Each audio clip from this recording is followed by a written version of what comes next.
এসএসসির OMR sheet পাওয়া যাওয়াতে দেখা গেছে যে কত বেআইনি, সেজন্যই হয়তো পর্ষদ এইদিকে আর যাচ্ছে না যাতে করে অরিজিনাল ওএমআর শিট গুলো পাওয়া যায়। শুধুমাত্র পয়সার বিনিময় প্রচুর ছেলেকে যারা অযোগ্য তাদের পাশ করানো হয়েছে এবং সত্যিকারের যোগ্যদের বঞ্চিত করা। একটা চান্স আমাদের সুপ্রিম কোর্ট দিয়েছে যে আপনারা দেখুন বাঁচা যায় কিনা। যদি আজকে এসএসসি এসে বলে না বাঁচা যাচ্ছে না, যেটা হওয়ার সেটাই হবে যে পুরো 26,000ই বাদ। লক্ষর মধ্যে সত্যি যারা যোগ্য ভাবে চাকরি পেয়েছে, আমি চাই না যে তাদের চাকরি যাক, কিন্তু আমি তাদের চাকরি যায় এর জন্য পুরোপুরি দায়ী হচ্ছে এসএসসি আর এডুকেশন ডিপার্টমেন্ট।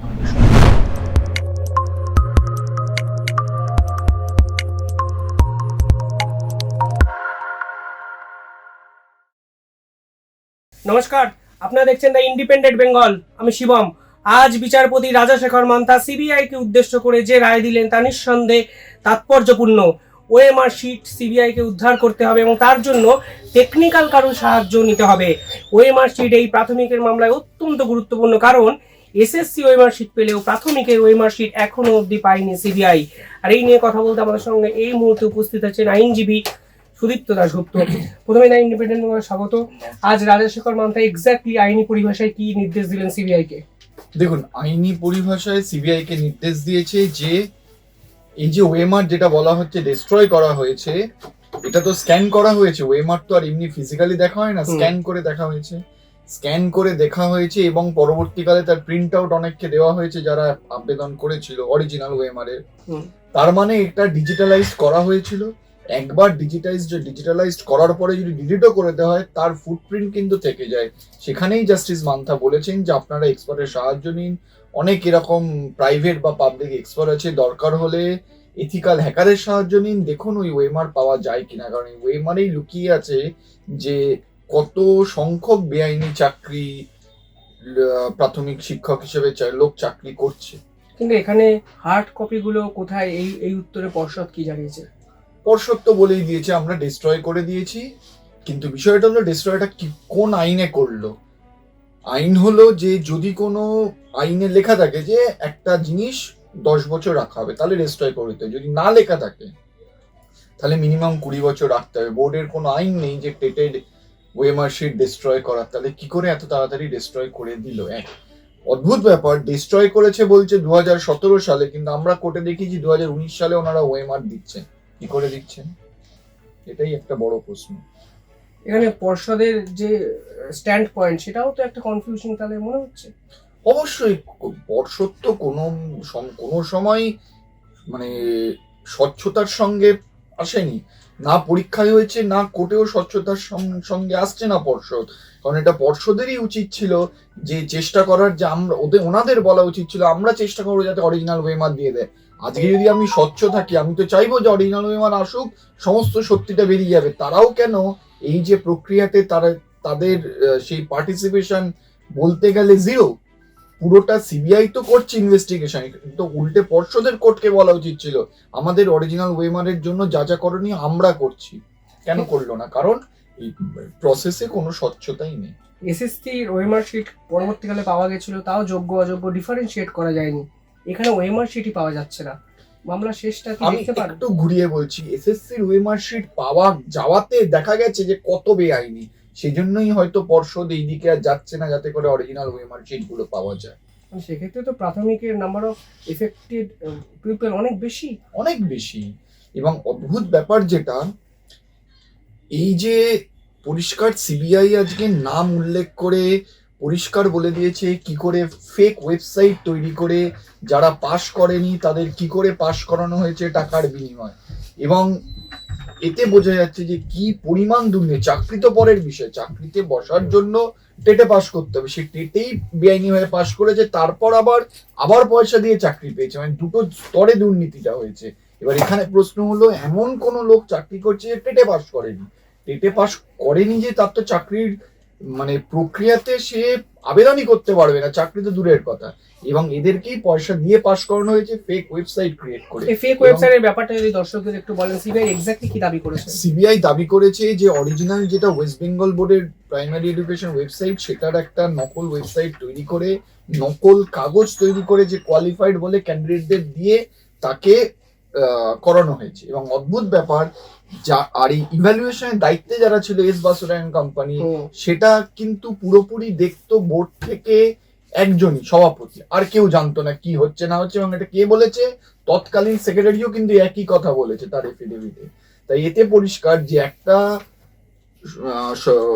পর্ষদ একটা স্ট্যাটুটরি বডি, তাদের তো একটা সবকিছু কে কি করবে, একটা রেজলিউশন আমি মিটিং কিচ্ছু হতো না, যা করতো সভাপতি। এটাই বোঝা যাচ্ছে কোনো স্বচ্ছতা নেই, শুধুমাত্র পয়সার বিনিময় প্রচুর ছেলেকে যারা অযোগ্য তাদের পাশ করানো হয়েছে এবং সত্যিকারের যোগ্যদের বঞ্চিত করা হয়েছে। যদি এসএসসি পুরো প্যানেল বাতিল হওয়া নিয়ে একটা গোলযোগ তৈরি হয়, গোলযোগ ইন দ্য সেন্স যোগ্য অযোগ্যর ভেদাভেদটা করা যায়নি, এক্ষেত্রে তো ওএমআর শিটই নেই, ফলে প্যানেল বাতিল কি সময়ের অপেক্ষা বলে আপনার মনে হয়, নাকি কোন দিকে যাচ্ছে পুরো ব্যাপারটা? দেখুন, অলরেডি জাস্টিস মান্থা কিন্তু একটি অর্ডারে বলে দিয়েছে যে এই যে যেটা অর্ডার, সেখান থেকে কে যোগ্য কে অযোগ্য সেটা বাছাই করা সম্ভব কিনা, বাছাই করা সম্ভব হলে কিভাবে সম্ভব, সেগুলো যারা মামলাকারী তাদের থেকে জানতে চেয়েছে। এবার যখন মামলার শুনানি হবে সেটা হবে, এবং যদি সত্যি দেখা যায় যে কেউ চায় না, না আমরা চাই না কোর্ট চাই, কেউই চায় না যে কারুর চাকরি বাতিল হোক, কিন্তু একদিক থেকে আবার এটাও সত্যি, যদি এটা যারা অযোগ্য তারা চাকরি করতে পারে না, আর যারা যোগ্য তারা বাইরে বসে থাকতে পারে না, তাই যারা অযোগ্য তাদের বাদ দিতে হবে। হ্যাঁ, এবার যদি এরকম পরিস্থিতি হয় যে কোনোভাবেই কিছু বাঁচা যাচ্ছে না, তখন আইনে যা বলছে তাই হবে। এখানে সংখ্যাটা কত এক্স্যাক্টলি আমি সরকারি হিসাবে আমি দেখুন, আপনি যদি শুধু 2014 টেট হিসেবে যান, একেবারে সরকারি হিসেবে যেতে গেলে অ্যারাউন্ড আপনি ধরে রাখুন 67-68,000।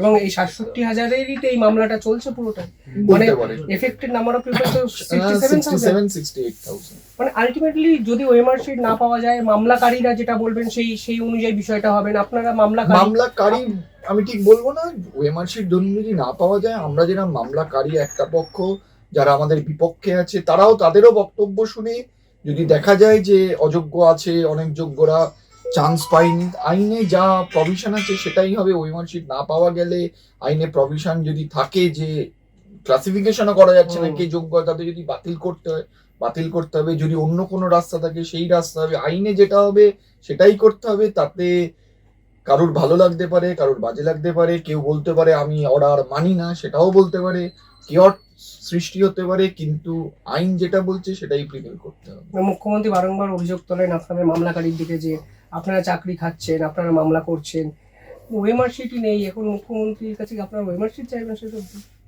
আমরা তো মুখ্যমন্ত্রীর কাছে চাইছি না, আমরা চাইছি যে যার যে ওএমআর শিট গুলো যেখানে লুকিয়ে রাখা হয়েছে সেগুলো দিয়ে দিন, ব্যাস, তাহলেই তো প্রমাণ হয়ে যাবে কে অযোগ্য। 2014 থেকে 2024 10 বছর অতিক্রম হলো, পর্ষদ তো ওএমআর শিট এখনো নেই, জোগাড়ই করতে পারেনি। ফলে আপনারা এক্সপেক্ট কিভাবে করছেন পর্ষদ কালকে রাতারাতি ভাবে ওএমআর শিট নিয়ে হাজির হবে? আমরা সেই জন্যই আজকে জাস্টিস মান্থা সিবিআই এর উপরে ডিরেকশন দিয়েছে যে দেখুন, একটা ওএমআর শিট তো ফিজিক্যালি দেখা যায় না, একটা ওএমআর শিটকে স্ক্যান করতে হয়েছে, স্ক্যান করে যারা রাইট টু ইনফরমেশন আবেদন করেছিল তাদের সেই ওএমআর শিটের প্রিন্ট আউট দিয়েছে। তার মানে ওএমআর শিটটা কখনো কখনো ডিজিটাল প্ল্যাটফর্মে গেছে। একবার যখন ডিজিটাল প্ল্যাটফর্মে কিছু যায় সেটা ডিলিট করলেও তার ফুটপ্রিন্ট থেকে যায়, এবং যারা এক্সপার্ট, আইটি এক্সপার্ট, তারা কিন্তু সেই ফুটপ্রিন্ট থেকে কপি রিট্রিভ করা যায়। সেটাই কতটা সম্ভব কি সম্ভব না, সেই জন্যই আজকে কিন্তু সিবিআই কে ডিরেকশন দিয়েছে যে আপনারা পাবলিক হোক প্রাইভেট হোক এক্সপার্টের ওপিনিয়ন নিন, দরকার হলে এথিক্যাল হ্যাকারের ওপিনিয়ন নিয়ে দেখুন যে এই ওএমআর শিট রিট্রিভ করা যাবে কি যাবে না। এবং আমার তো মনে হয় এই যে ওএমআর শিট রিট্রিভ হলে কারোর কোনো অসুবিধা থাকার কথা না, শুধুমাত্র যারা অযোগ্য চাকরি পেয়েছে তারাই এর বিরোধিতা করবে। কারণ যে যোগ্য সে তো বলবে আমি চাই আমার ওএমআর বেরোক, দেখিয়ে যাবে যে আমি জেনুইনলি। বোর্ডও চাওয়া উচিত যে আমার কাছে সবাই জেনুইনলি, সবার ওএমআর বেরোক। বোর্ডও কেন আপত্তি করছে? আর যারা আপত্তি করছে এটা পরিষ্কার যে তারা স্বচ্ছতা সমেত চাকরি পায়নি, তাই জন্যই এই ওএমআর শিট যাতে না বেরোয় তার জন্যই আপত্তি।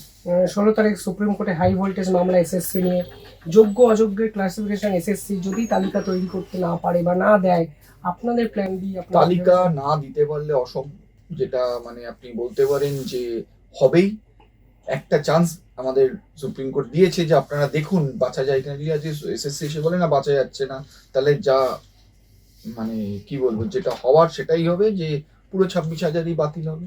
কিন্তু আপনারা কি যোগ্য অযোগ্যের এই তালিকা তৈরি করছিলেন বলছিলেন?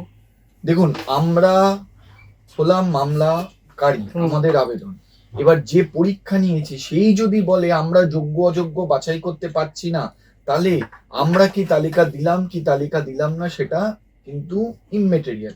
আজকে এটা হলো যে এসএসসি এসে বললো যে 8,000 অযোগ্য, আমরা বললাম 8,000 না 9,000, কিন্তু আমরা একটা লিস্ট দিয়ে বললাম যে দেখুন এই 9,000 আপাতত বলছে অযোগ্য, কিন্তু এসএসসি বলছে আমরা জানি না এই 9,000 না এসএসসি কে মান্যতা দিতে হবে, আপনাদের এসএসসি কেই মান্যতা দিতে হবে। যদি তারা বলে যে বাছাই যারা যাচ্ছে না, তাদের এক্সামিনেশনটা তারা রিক্রুটমেন্ট দিয়েছে, আজকে তারাই যদি বলে যে এইখানে এমনই দুর্নীতি হয়েছে কে যোগ্য কে অযোগ্য বাছাই করা অসম্ভব, তাহলে কি হবে? তাহলে আমরা কি দিলাম না দিলাম সেটা ইমিডিয়েটলি।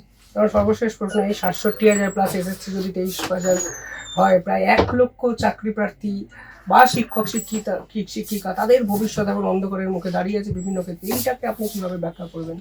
দুর্ভাগ্যজনক এই জন্য, শুধু 1 লক্ষ না, আপনি ফিগারটা ধরুন 50 লক্ষ, এসএসসিতে 30 লক্ষ, প্রাইমারিতে 20 লক্ষ, টোটাল এই 50 লক্ষ 10 বছরে যদি পরীক্ষায় বসে থাকে, তার মধ্যে চাকরি পেয়েছে ধরুন 1 লক্ষ, তাহলে 49 লক্ষ কিন্তু চিটেড হয়েছে এই দুর্নীতির জন্য।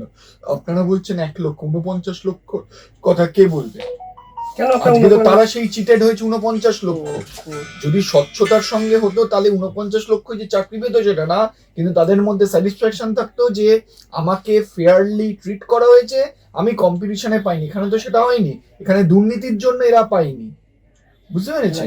তাই 1 লক্ষ না, এখানে আপনাকে 50 লক্ষরও কথাটা ভাবতে হবে। আর সেকেন্ডলি 1 লক্ষর মধ্যে সত্যি যারা যোগ্য ভাবে চাকরি পেয়েছে, আমি চাই না যে তাদের চাকরি যাক, কিন্তু তাদের চাকরি যায় এর জন্য পুরোপুরি দায়ী হচ্ছে এসএসসি আর এডুকেশন ডিপার্টমেন্ট, আমাদের সরকার। সত্যি সেটাও যেমন ভাবতে হবে, একই সঙ্গে এটাও ভাবতে হবে এই তালিকা অনুযায়ী এসএসসি তালিকা যদি দিতে পারেন, তাছাড়াও প্রায় বহু 5-6 হাজার অযোগ্য চাকরি প্রার্থী এতদিন ধরে স্কুলে পড়ালেন, আমাদের ভবিষ্যৎ প্রজন্মকে শিক্ষাদান করলেন, ভাবার বিষয় অনেক কিছু, কিন্তু মানুষ কি ভাবছেন এই প্রশ্ন আমার মানুষের জন্য থাকলো।